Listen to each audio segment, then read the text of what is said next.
ከእናንተ መካከል ኃጢአት የሌለበት የመጀመሪያውን ድንጋይ በሷ ላይ ያሳርፋል። ጌታ ኢየሱስ ክርስቶስ እየጠየቀ ያለው የመፍረድ አቅምን አይደለም፣ ፖዚሽን ነው እየጠየቃቸው ያለው። ይችላለሁ። እንግዲያው ሙሴ በሕግ እንደዚች ያለች ሴት በድንጋይ ተወግራ ትሙት ብሎ ጽፏል። ይኸው መታለች፣ ምን ትፈርዳለህ? እቺም ሴት ገዳቸው አይደለም። የሴትዮዋ ሕይወት ይበላሽ አይበላሽ they don't mind። እሱ አይደለም ቢዝነሳቸው። ኢየሱስን አጥምደው ይዘው የዘላለም ሕይወት የሚገኝበትን ድነት ለማበላሸት ሊያጠምዱት ይምጡ እንጂ እሷን የከሰሷት። እኔን ለማጥመድ የተጠቀሙት አንቺን ነው። ከሳሾችሽ ወዴት ሲላት ድንጋያቸውን አስቀምጡ ጌታ ሲል አንድስ እንኳ የለም ስትለው ጌታ ምንድን ነው ያላት? እኔም አልፈርድብሽም። ስለ እግዚአብሔር ያለን መረዳት መጽሐፍ ቅዱሳዊ ካልሆነ በእግዚአብሔር ቤት ውስጥ እንደ ባለመብት መኖር አንችልም። ይሄ ሁሉ ነገር እግዚአብሔር በላይ ላይ በልጁ በኩል ኢንቨስት አድርጎ ምንም እንዳልተቀበለ አይነት ሰው ሆኜ ልኖር ይችላል። ብዙ ነገር ተቀብለን አንደርስታንድ ካላረግ ነው እንዳልተቀበለ። ኢትስ ኤ ማተር ኦፍ አንደርስታንዲንግ። ክርስትና በተለይ የማወቅና መረዳት ቁልፍ ነገሩ። በጣም በጣም አጥብቃችሁ ጸልዩ። አጥብቃችሁ ግን ከእግዚአብሔር ቃል ጋር ህብረት ውሰዱ። በብዙ ጸሎት ያልተነካ ቦታ በእግዚአብሔር ቃል ደግሞ ይነካል። ይሄ ቃል ደግሞ እንዲበራል ረጅም ሰዓት መጸለይ ደግሞ አለ። ሁለቱ ሊለያዩ የማይችሉ የአንድ ነገር ሁለት ገጽታዎች ናቸው። አልጋውን ተሸክሞ ሄደው ሰው ኢየሱስ ሲያገኘው ምን እንዳለው ግን አስተውላችሁ ታውቃላችሁ? ከዚህ የባሰ እንዳይደርስብህ ከዚህ በኋላ ኃጢአት እንዳሰራ ተትቶ አርቶ ምናምን አይደለም የሚከፍል መሃል ላይ እግዚአብሔር ሲተውልህ ኢየሱስን ብሎ ነው ይተው። አሁን እቺ ሴት እድለኛ ሴት ናት። በድላ ኃጢአት ሰርታ እዛው ቢያስቀሯት ትሞታለች። ኢየሱስ እግር ስራ መጥቷል። ስንት ሰው ሞቷል እኮ እጃቸው ላይ በድንጋይ ወግረው ገለዋል። እቺስ እድለኛ ኃጢአተኛ አንቀሽቅሸው ኢየሱስ እግር ላይ ጣሏት። እኔ ያለሁ እሷን እንዳትወግሯት ማለት ነገ እኔን ትገሉኛላችሁ። ዮሐንስ ወንጌል ምዕራፍ 8 ላይ ከቁጥር 1 ጀምሮ እስከ 11 ድረስ ያለ የጌታ ቃል ክፍል በጌታ በኢየሱስ ክርስቶስ ስም አነባለሁ። ኢየሱስ ግን ወደ ደብረ ዘይት ሄደ። በማለዳም በቤተ መቅደስ አደባባይ እንደገና ታየ። ሕዝቡም በዙሪያው ተሰበሰበ፣ ሊያስተምራቸውም ተቀመጠ። የኦሪት ሕግ መምህራንና ፈሪሳውያን በምንዝር የተያዘች ሴት አመጡ። በሕዝቡም ፊት አቁሟት ኢየሱስን እንዲህ አሉት፣ መምህር ሆይ ይህች ሴት ስታመነዝር ተያዘች። ሙሴም እንደዚች ያሉ ሴቶች በድንጋይ እንዲወገሩ በሕጉ አዞናል። አንተስ ምን ትላለህ? ይህን ጥያቄ ያቀረቡለት እርሱን የሚከሱበት ምክንያት ለማግኘት ሲፈትኑት ነው። ኢየሱስ ግን ጎንበስ ብሎ በጣቱ በምድር ላይ ይጽፍ ጀመር። በጥያቄ ሲወተውቱት ቀና ብሎ ከእናንተ ኃጢአት የሌለበት እርሱ አስቀድሞ ድንጋይ ይወርውርባት አላቸው። እንደገናም ጎንበስ ብሎ በምድር ላይ ጻፈ። ይህን እንደሰሙ ከሽማግሌዎች ጀምሮ አንድ በአንድ ወጡ። ሴትዮዋም እዚያው ፊቱ እንደቆመች ኢየሱስ ብቻውን ቀረ። ኢየሱስም ቀና ብሎ አንቺ ሴት ሰዎቹ የት ሄዱ? የፈረደብሽ የለምን አላት። እርሷም ጌታ ሆይ አንድም የለም አለች። ኢየሱስም እኔም አልፈርድብሽም፣ በይ ሂጂ፣ ከእንግዲህ ግን ኃጢአት አትስሪ አላት። ጌታ ኢየሱስ ክርስቶስም ተነስቶ ወደ ደብረ ዘይት ሄደ ይላል። እነሱ እየተከተሉ ነው ከኋላው። ወዴት ነው የሚሄደው እያሉ ሲሄዱ ደብረ ዘይት ይዟቸው ሄደ እና ወደ ደብረ ዘይት ከተማ ጌታ ኢየሱስ ክርስቶስ ድንገት መጣ እና ልክ ወደ ደብረ ዘይት ሄደ ካለን በኋላ በማለዳም በቤተ መቅደስ ተገኝቶ ሕዝብ በዙሪያው ሲሰበሰብ ኢየሱስ ማስተማር ጀመረ። በጣም የሚያስደንቀኝ የጌታ ኢየሱስ ክርስቶስ አንዱ በጣም የሚያስደንቀኝ ነገሩ በየማለዳው ያስተምር ነበር። ሕዝብ ሲሰበሰብ ኢየሱስ የሚቀናው የመጀመሪያ ነገር የተሰበሰበውን ሕዝብ ማስተማርና ወደ ደብረ ዘይት ከተማ ገብቶ አረፈ አይልም። ወደ ከተማይቱ ገባ። አይ ቲንክ ማመሻሻው ላይ ነው የገባው። ረጅም መንገድ ስለሆነ በእግሩ ሄደው ማመሻሻው ላይ ነው የገባው። ሰው መሰብሰብ አልቻለም። በማለዳ ግን ወደ ቤተ መቅደስ ሲመጣ ልክ እንደዚህ ሕዝብ ሲሰበሰብ ቆሞ በሕዝብ ፊት ያስተምር ጀመር። ኢየሱስ ቆሞ ሲያስተምር ፈሪሳውያንና የአይሁድ ሕግ መምህራን የሕዝቡ አለቆችና መሪዎች ኢየሱስን ማጥመድ ይፈልጋሉ። በጣም በትምህርቱ ጥንቁቅ ነው። በሚያደርገው ነገር በሙሉ እንዴት አድርገው እንከን ያገኙበት። ስለዚህ ኢየሱስን ማጥመድ ስለሚፈልጉ ሌላ ጊዜ እንደዋዛ አልፈው የሚሄዱትን ነገር ኢየሱስን ለማጥመድ ከሕጉ ጠቅሰው ኢየሱስን ለመያዝ ወጥመድ አዘጋጅቶ መጡ። እያስተማረ ያለ በስነ ስርዓት የተስተካከለ ወጥመድ ይዘው መጡ እና ቆሞ እያስተማረ ነው። አንዲት በምንዝር የተያዘች ሴት ኢየሱስ ጋር ይዘው እያንቀዠቀዡ እያክለፈለፉ ኢየሱስ እግር ስር ይዘው መጣው። ጣሏት። ቆሞ እያስተማረ እና ትምህርቱን አቋረጠና መምህር አሉት። አቤት። እያስተማረ ስለ እግዚአብሔር መንግስት እያስተማረ በመሃል መጥተው መምህር ያቸው ፈሪሳውያን ድንገት መጡና በመካከል እግሩ ስር ጣሏት እና መምህር አሉት። እያስተማረ ነው፣ ህዝብ እየሰማው ነው። መጽሐፍ ሲናገር የጌታ ኢየሱስ ክርስቶስን የማስተማር መንገድና በዙ መካከል የነበረውን አቀባበል ሲናገር መጽሐፍ ቅዱስ እኮ እንደ ጸሐፍቶቻቸውና እንደ ፈሪሳውያን ሳይሆን እንደ ባለስልጣን በመካከላቸው ያስተምር ነበር። በሱ ምክንያትም ህዝብ ሁሉ እግዚአብሔርን ያመሰግን ነበር ይላል። ምን አይነት ሰው ነው ብለው ህዝብ ሁሉ ተሰብስቦ እግዚአብሔርን ያመሰግናል። እንደዚህ አይነቱን ጌታችን መድኃኒታችን ኢየሱስ ክርስቶስን ለማጥመድ ጋጅተው ፈሪሳውያን ዲዛይን አድርገው አስተካክለው ይጠብቁታል። እንደውም እኮ ማቴዎስ ነው የጻፈው ዓለም ከተፈጠረ ጀምሮ እንደዚህ ሰውዬ ተናግሮ የሚያውቅ የለም አሉ ይላል። ሰዎቹ ስንት ዓመት እንደኖሩ አላውቅም። ዓለም ከተፈጠረ ጀምሮ አሉ ሙሴ በለው ኤልያስ በለው ኢሳያስ በለው እነዚህ የብሉይ ኪዳን እንደነ እዝራ አይነት ኦራተርስ በጣም ማይትሊ የእግዚአብሔር ብርሃን ያላቸው ዓለም ከተፈጠረ ጀምሮ እንደዚህ ሰው ሕጉን በዚህ መንገድ ያብራራ የለም አሉ ይላል።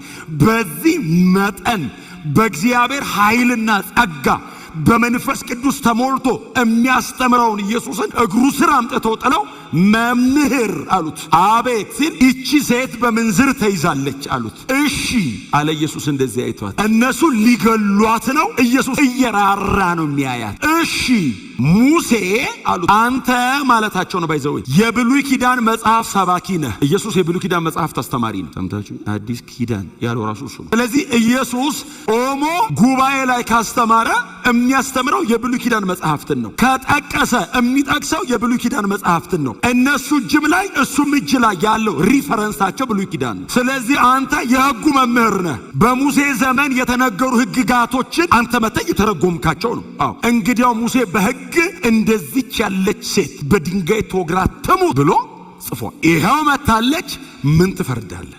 ትምህርት ያቋርጠው ነው። ጉዳዩ ቀላል ግን አይደለም፣ አንገብጋቢ ነውና ኢየሱስ ሁሉንም አየና ወደ መሬት ዝቅ ብሎ ዝም ብሎ በጣቱ መሬት ላይ ጻፈና ከእናንተ መካከል ኃጢአት የሌለበት የመጀመሪያውን ድንጋይ በእሷ ላይ ያሳርፋል። እሷ ላይ ድንጋይ የመወርወር መብትም አቅምም ያለው ኢየሱስ ብቻ ነው። ኃጢአት የሌለበት እሱ ነው። መፍረድ የሚችለው ኢየሱስ ብቻ ነው። ሌሎች ማንም አይችልም። ከእናንተ መሃል አላቸው ፈሪሳውያን የሕጉ ባለቤቶች ናቸው። ጸሐፍት ፓፒረሱ ሲያረጅ ሰው ሲጽፍ ቆሞ በቃላቸው የሚያነበንቡ ናቸው። ሰዱቃውያን በትንሣኤ ሙታን አይመኑ እንጂ የሕጉ ጠበቆች ናቸው፣ አዋቂዎች ናቸው፣ የተመሰከረላቸው በጣም ትልቅ ስታንዳርድ ያላቸው ናቸው። ከእናንተ መካከል አለ ጌታ ኢየሱስ ክርስቶስ እየጠየቀ ያለው የመፍረድ አቅምን አይደለም፣ ፖዚሽን ነው እየጠየቃቸው ያለው። የሚችላለ ወይ ኃጢአት የሌለበት እናንተ መሃል ካለ የመጀመሪያውን ድንጋይ ይወርወርን ያሰርፍበት ሲል ከዛ ዝቅ ብሎ ጻፍና ይቀጥላል። ቋ የሚል ነው አይደል የምንጠብቀው?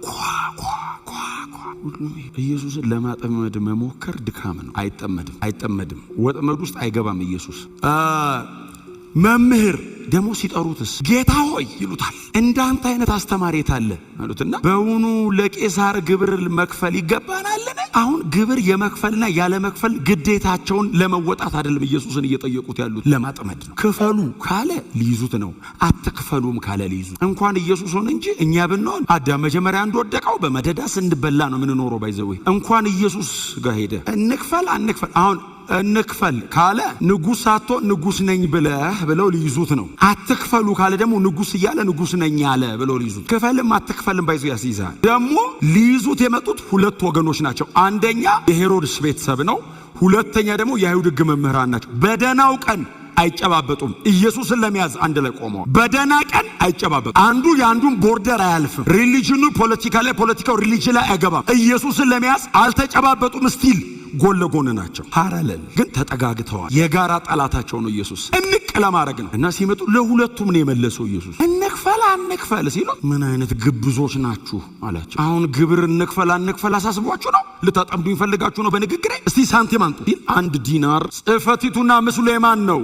የቄሳር። እንግዲህ ቄሳርን ለቄሳር ግብር መክፈል አይደል ጥያቄው? የቄሳር ግብር ሳንቲሙ ነው፣ የእግዚአብሔር ደግሞ አለ። የእግዚአብሔርን አሁን መባና ስርዓትና ከዛዛ የሚሰጥ ገንዘብ አይደለም እየተወራ ያለው። ገንዘቡን ለቄሳር ስጡትና እናንተ ኑ ነው። ቄሳር መባቃ ውስጥ ዲናሩ፣ እኔ መባቃ ውስጥ እናንተ። ክብር ለኢየሱስ ይሁን።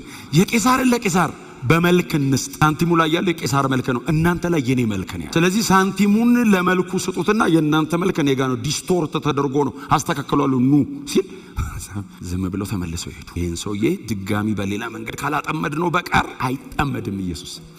እቺም ሴት ገዳቸው አይደለም። የሴትዮዋ ህይወት ይበላሽ አይበላሽ they don't mind። እሱ አይደለም ቢዝነሳቸው። ኢየሱስን አጥምደው ይዘው የዘላለም ህይወት የሚገኝበትን ድነት ለማበላሸት ነው። ዲማኒክ ነው ፕሮግራሙ፣ ዲማኒክ ነው ዲዛይኑ።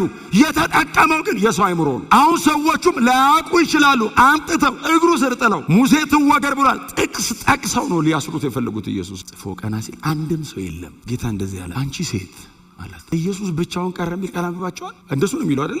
ያነበብኩት ክፍል አብረው ቀሩ አይልም። ኢየሱስ ብቻውን ቀረ ይልና ያቺም ሴት ከፊቱ ቆማ ነበር። ኢየሱስ ብቻውን ነው የቀረው። እሷማ ፍርደኛ ናት። ዳኛው እሱ ነው፣ ተጠያቂው እሱ ነው። እሱ ደግሞ ሊፈርድ አይደለም የመጣው ሊያድን ነው የመጣው። ዮሐንስ ወንጌል ምዕራፍ 3 ቁጥር 15 ሂዱና አንብቡ እናንተ። እዚሁ ዮሐንስ ወንጌል የሰው ልጅ በዓለም ላይ ሊፈርድ ሳይሆን ኃጢአተኞችን ሊያድን ነው የመጣው። እስቲ አሜን በሉ። ጀጅመንታል የሆነ ነገር አፋችሁ ላይ ያለ ሰዎች ቴክ ኬር። ጀጅመንታል በጣም ብዙ ጀጅመንታል የፍርድ ቃል እሱ ራሱ ሊያድን የመጣው ኃጢአተኛ ሊያድ። እስቲ አሜን። ማዳን፣ መባረክ፣ ነፃ ማውጣት፣ ሰዎችን ሪሊዝ ማድረግ ይሄ ነው እናንተ ጋር መሆን ያለበት። ከጌታ የተማርነው ይሄንን ስለሆነ ከሳሾችሽ ወዴት አሉ? ኢየሱስን አይደለም ሊያጠምዱት ይምጡ እንጂ እሷን የከሰሷት። እኔን ለማጥመድ የተጠቀሙት አንቺን ነው። ከሳሾችሽ ወዴት አሉ ሲላት ሴትዮዋ የመለሰችው አንድስ እንኳ የለም አሉ። እንዴት ደስ ይላል መጽሐፍ ቅዱስ። አንድ እሷ ማይ ቲንክ ፈለገች መሰለኝ። ድንጋያቸውን ቁጭ ቁጭ አድርገው ተወጋሪ ናቸው በሙሉ። እሷ እንዳይመስል እንዲህ ነው የሚጀምሩት። እንደዚህ አይቻልም። እንዲህ የጻድቅ አይን ወደ ራሱ ነው አይደለም ይላል። ድንጋያቸውን አስቀምጦ ሄዷል። የተርሰለ አንድስ እንኳ የለም ስትለው ጌታ ምንድን ነው ያላት? እኔም አልፈርድብሽም። አሜን በሉ። ስለ እግዚአብሔር ያለን መረዳት መጽሐፍ ቅዱሳዊ ካልሆነ በእግዚአብሔር ቤት ውስጥ በእግዚአብሔር ቤት ውስጥ እንደ ባለመብት መኖር አንችልም። እንደ ባሪያ ልኖር እችላለሁ። ልጅ ሆኜ አለማወቄ ሊጎዳኝ ይሄ ሁሉ ነገር እግዚአብሔር በላይ ላይ በልጁ በኩል ኢንቨስት አድርጎ ምንም እንዳልተቀበለ አይነት ሰው ሆኜ ልኖር እችላለሁ። ብዙ ነገር ተቀብለን አንደርስታንድ ካላረግነው እንዳልተቀበልን ኢትስ ኤ ማተር ኦፍ አንደርስታንዲንግ። ክርስትና በተለይ የማወቅና መረዳት ነው ቁልፍ ነገሩ። በእውነት ነው የምነግራችሁ። እኔ ብዙ ጊዜ ነው የምናገረው። በጣም አጥብቃችሁ ጸልዩ። አጥብቃችሁ ግን ከእግዚአብሔር ቃል ጋር ህብረት ውሰዱ። በብዙ ጸሎት ያልተነካ ቦታ በእግዚአብሔር ቃል ደግሞ ይነካል። ይሄ ቃል ደግሞ እንዲበራል ረጅም ሰዓት መጸለይ ደግሞ አለብን። ያለ ቃሉ ጸሎት ያለ ጸሎት ቃሉ የሚባል እኛንን የለየኑ ባይዘው እንደዛ አይነት ህይወትም የለም። ሁለቱ ሊለያዩ የማይችሉ የአንድ ነገር ሁለት ገጽታዎች ናቸው። ይሄንን ግን ካላጠናውት አንደርስታንድ አላረግም። ስለዚህ እዚህ በእግዚአብሔር ቤት ውስጥ እየኖርኩኝ ሁሌ እንደ እንግዳ ልኖር ይችላል። እቺ ሴት ኢየሱስ እግር ስር አምጥቶ ሲጥሏት ኢየሱስ ይሄንን ቃል እስካወጣበት ሰዓት ድረስ ያስወግራት አያስወግራት አታውቅም። በእሷ ሳይድ ቆሞ ዲፌንድ ሲያደርግላት ጥፋተኛ አይደለሽም አይደለም እያላት ያለው፣ ጥፋተኛማ ናት አልፈርድብሽም ነው ያለው። ክብር ለኢየሱስ ይሁን። ውይ አልሰራሽም እስቲ አልሰራውም በይ አይደለም ያላት፣ ሰርተሻል አልፈርድብሽም ነው ያለው። እስቲ አሜን በሏ። ዮሐንስ እያስተዋወቀን ያለው ጸጋና እውነት ይሄ ነው። ግሬስ ኤንድ ትሩዝ፣ ጸጋና እውነት በክርስቶስ ሆነ። ይሄ ነው ትሩዝ፣ እውነት ነው። ሰርታለች፣ በድላለች። ጸጋ ግን ይዩት፣ ያሁን ድረስ የመጣሽው ነው ይቅር ብያለሁ። ከዚህ በኋላ ደግመሽ በዚህ ጉዳይ እንዳትገኝ። ኢትስ ግሬስ እየሰጣት ያለው ኢየሱስ ፐርፌክሽን አይደለም እየጠየቃት ያለው ዳይሬክሽን ነው እየሰጣት ያለው። ከዚህ በኋላ ኃጢአት እንዳትሰሪ ምን ማለት ነው? ዳይሬክሽን ቀይሪ። አሜን በሉ። አቅጣጫ ቀይሪ። በቃ ከዚህ በኋላ እስከዚህ ሰዓት ድረስ ተይዘሽ መተሻል። ያስፈርድብሻል እኮ እኔ ብሬሻለሁ፣ አልፈርድብሽም። ደግመሽ ግን እኔ አንድ በጣም የሚገርማችሁ ከፈውስ ጋር የተያዘ ዮሐንስ 5 ላይ ያለው ሰውዬ አልጋውን ተሸክሞ ሄደው ሰውዬ ኢየሱስ ሲያገኘው ምን እንዳለው ግን አስተውላችሁ ታውቃላችሁ? ከዚህ የባሰ እንዳይደርስብህ ከዚህ በኋላ ኃጢአት እንዳትሰራል። ከዚህ የባሰ እንዳይደርስብህ ተግባብተናል ሲሉ ሲል አሁን ይኸው ከአንገት በታች በድን ያረግህ ማለት የባሰ ይደርስብሃል ማለት መቃብር ትገባለህ ነው። አልጋ ላይ 38 ዓመት አስተኝቷል። ከዚህ የባሰ ምንድነው የቀረው? ሰውዬ ከዚህ በታች እኮ ተቃለ ከዚህ በላይ ነው ባይዘው የሚያወራው። ትሞታለህ ደግመህ ኃጢአት እንዳትሰራ። ኢየሱስ ምንድነው የሚያደርገው? ማረው፣ ድጋሚ እንዳይገኝ ጸጋ ሰጠው። ቲቶ ደብዳቤ ላይ ይሁን ወይ ሁለተኛ ጢሞቴዎስ ላይ አንድ ጊዜ ብቻ ጳውሎስ የሚጠቀመው ሰላምታ አለ። አንድ ጊዜ ብቻ። ሌሎቹ ላይ ጸጋና ሰላም ነው የሚለው አይደል? ወይ ሁለተኛ ጢሞቴዎስ ወይ ቲቶ ላይ ጸጋ ምህረትና ሰላም ይሁንልህ። ጸጋ ምህረት ሰላም። ክብር ለእግዚአብሔር ይሁን። እኔም አልፈርድብሽም፣ ደግመሽ ግን ኃጢአትን አትስሪ። ተትቶ ቀርቶ ምናምን አይደለም የሚከፍል መሃል ላይ ያለ እግዚአብሔር ሲተውልህ ኢየሱስን ብሎ ነው የተወው። አሁን እቺ ሴት እድለኛ ሴት ናት። በድላ ኃጢአት ሰርታ እዛው ቢያስቀሯት ትሞታለች። ኢየሱስ እግር ስራ መጧት። ስንት ሰው ሞቷል እኮ እጃቸው ላይ በድንጋይ ወግረው ገለዋል። እቺስ እድለኛ ኃጢአተኛ አንቀሽቅሸው ኢየሱስ እግር ላይ ጣሏት። እኔ ያለዋል እሷን እንዳትወግሯት ማለት ነገ እኔን ትገሉኛላችሁ ነው። እንደሷ አይደል ያላት ጌታ ኢየሱስ ክርስቶስ የመጨረሻ ቃሉ ቁጥር 11 እኔም አልፈርድብሽም በሂጂ ከእንግዲህ ኃጢአት አትስሪ አላት። ኢትስ ግሬስ። አትችልም አለ መስራት አትችልም። ሰርታን የመጣችው አለ መስራት አትችልም። ተጨማሪ አቅም ሰጥቷት ነው እንጂ ተጨማሪ ብቃት ሰጥቷት ነው እንጂ ይሄኛውን ይቅር ብዬሻለሁ ሲላት ሌላ እንደገና ነገ ትሰራለች። ስለዚህ ጌታ እንደዚህ ያለ ደግመሽ አትስሪ ሲላት እሱ በሚናገረው ቃል ውስጥ ሕይወትም መንፈስም የነገራትን ቃል መኖር የምትችልበትንም አቅም አያይዞ ኢየሱስ ሰጣት። ደግመሽ እንዳሰሪ ሲላት ከዚህ በኋላ በሰሪ ይገልሻለሁ ማለት አይደለም። ያለ መስራትን ጸጋ፣ ያለ መስራትን አቅም በጽድቅ መኖርን እርሱን እየመሰለች እንድትኖር ተከታዩ እንድትሆን የሚያደርግ ጸጋ ጨምሮ ውስጧ። ብር ለእግዚአብሔር ለአምላካችን ይሁን። ቅድም እንዳልኳችሁ ነው ዳይሬክሽን ቀይሪን ያላት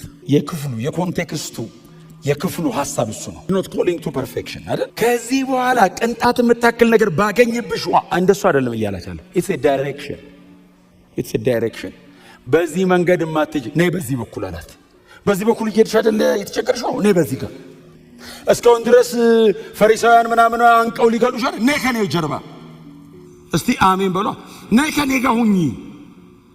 ይሄኛው መንገድ የብርሃን ነው። ይሄኛው መንገድ የጽድቅ ነው። የዚህኛው መንገድ ከዓለም ተቃራኒ ነው። የዚህኛው መንገድ መጨረሻው ከጌታ ጋር ለመኖር ለዘላለም መክበር ነው። ነይ በዚህ ጋር አላት።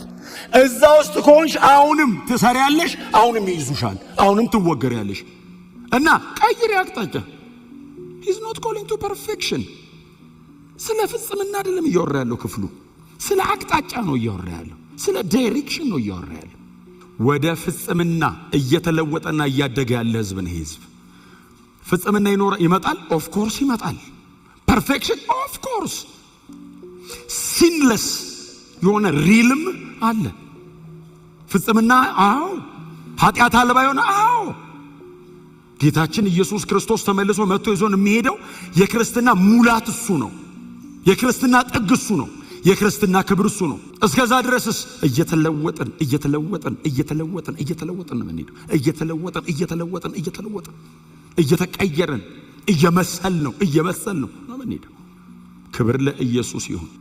ዛሬም የተዘረጉ እጆች አሉ እኛን ለመቀበል ኃጢአታችን ነፃ ለማውጣት ብቻ ሳይሆን በጽድቅ ለማኖር እያደረግን የመጣኑን ሩቲን ድግግሞሹን ለመስበር ብቻ ሳይሆን ከዚህ በኋላ በዛ እንዳንኖር በሚያደርግ ጸጋ ሊቀበለን ጌታ እጆቹን በዚህ ዘርግቷል። በተለያየ ነገር ጥልፍልፍ ብላችሁ መንገድ ላይ የቆማችሁ ሰዎች ኢየሱስ እግር ስር ሰው አያድናችሁ፣ ስጋ ለባሽ አያድናችሁ፣ ሌሎች መንፈሳዊ አካላትም አያድኗችሁ። ምንም አይነት ነገር ሰውን ከእንደዚህ አይነት እስራት ሊያድነው አይችልም። ከእንደዚህ አይነት እስራት ሊያድነን የሚችለው ኢየሱስ ክርስቶስ ብቻ ነው። ጌታችን ኢየሱስ ክርስቶስ ብቻ ነው። የዚህ መድኃኒት እግዚአብሔር ያቀረበው ኢየሱስን ብቻ። አዳኛችን እግዚአብሔር የሚል አንብባችሁ ታውቃላችሁ። ጳውሎስ በአዳኛችን አዳኝ የተባለው እግዚአብሔር ብቻ ነው። ማንም ሊያድና አይችልም። ክብር ለእግዚአብሔር ለአምላካችን ይሁን። ብርታታችን ላይ አይደለም እላዩ ላይ ነው የምንደገፈው። እላዩ ላይ ለምን መሰለ? አንተ በጣም እችላለሁ ካልክ እንደማትችል ያሳያል። እሱ ድንገት ዞር ብሎ አይደለም ጌታ። አንዳንዴ እንላለን ጌታ ዞር ካለማ አትኖርም። ወደ ጌታ ስትመጣ ጸጋው የበለጠ ፓወርፉል ይሆን። ለምን? ምንጩ ጋና ባለቤቱ ጋና። እስቲ አሜን በሏ። ስለዚህ ኢየሱስ እግር ስር መገኘቱ ስር ህልውናው ስር እናንተ ወደቁ። በቃ ሌላ የትም አይቻልም። እውነቴን ነው የምነግራችሁ። በጣም ቲሶ ሲሪየስ ኢትስ ኤ ቢብሊካል ትሩዝ፣ መጽሐፍ ቅዱሳዊ እውነት ነው። ጳውሎስን የሚያክል ሰው ጸጋው በእኔ ሆኖ ደከመ ካለ እኔ በምን ተአምር ነው እኔ ለፍቼ ሰራሁም ብለው መጽሐፍ ቅዱስ ላይ ያሉ ታላላቅ አባቶቻችን የጸጋ ጥገኛ ሆኖ እስኪሞቱ ድረስ እግዚአብሔር ላይ ከወደቁ እኛ በየትኛው ተአምር ነው። በእግራችን ቆመን እንችላለን የምንለው መቼም አንችልም። እስተዛሬም አልቻልንም፣ ከዚህም በኋላ አንችልም። ቁርጣችሁን ወቁት። በጌታና በኃይሉ ችሎት ብቻ ነው እየበረታን የምንቀጥለው። ኢየሱስ ብቻ ነው እያዳነን እያበረታን የምንኖረው።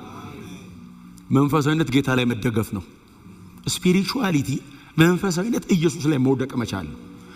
ሞር ገባ እንትን ነኝ ስትል ኢንዲፔንደንት ነኝ ስትል ከጸጋ ወድቀ በእግርህ ነው የምትቆመው። ያኔ ደግሞ አትችለውም። ያሳያል ኢንዲፔንደንት መሆን። ኢንዲፔንደንት እግዚአብሔር ብቻ ነው። እኛስ ዲፔንደብል ነን፣ ወዳቂዎች። እስቲ አሜን በሏ። ኃይል ምንም ትንሽ ቢሆን ስሜን አልካድክምና የሚል ቃል አንብባችኋል። ስለዚህ ከሰይጣን ማህበር ዋነኞቹን አምጥቼ እግር ስር እንዲወድቁ አደርጋለሁ። ኃይሉ እኮ ትንሽ ነው እና እግር ስር ግን ዋነኞቹ እንዲሰግዱ አደርጋለሁ። ምን ማለት ነው? ኃይል ትንሽ ነው ማለት ከሌሎች ታንሳለህ ማለት አይደለም። ወዳቂ ነህ፣ እኔ ላይ ዲፔንደብል ነህ። አልችልም። እንደዚህ ማንሳት እየቻልክ አልችልም ጌታ ሆይ ትለኛለህ። በጣም ጥገኛ ሁኑ። እስቲ አሜን በሉ። በጣም ጥገኛ ስትሆን ጸሎት ታበዛለህ። በጣም ጥገኛ ስትሆን ቃሉ አካባቢ ትቆያለህ። በጣም ጥገኛ ስትሆን ህብረት ውስጥ ትቆያለህ። በጣም ጥገኛ ስትሆን በጣም ሞር ኢንጌጅመንት መንፈሳዊ ይሆናል። አሜን ነው። ቢ ስፒሪቹዋል። እቺን ሴት ኢየሱስ ያላት ዳይሬክሽን ቀይሪ ያላት እዛ። አዎ ድጋሚ ነው እና ቀይሪ ዳይሬክሽን። ነኔ ጀርባ የህይወት ይሁን ህብረታችን። አይ እንትን አርጊ አታርጊ፣ እንትን ስራ አትስራ አይደለም። ህይወት ይሁን መሃላችን የሚፈሰው። ያኔ ንግግሮች ከባድ አይሆኑ። መሃል ላይ ህይወት ከሆነ ያለው ንግግር ከባድ አይሆንም። ክብር ለኢየሱስ ይሁን።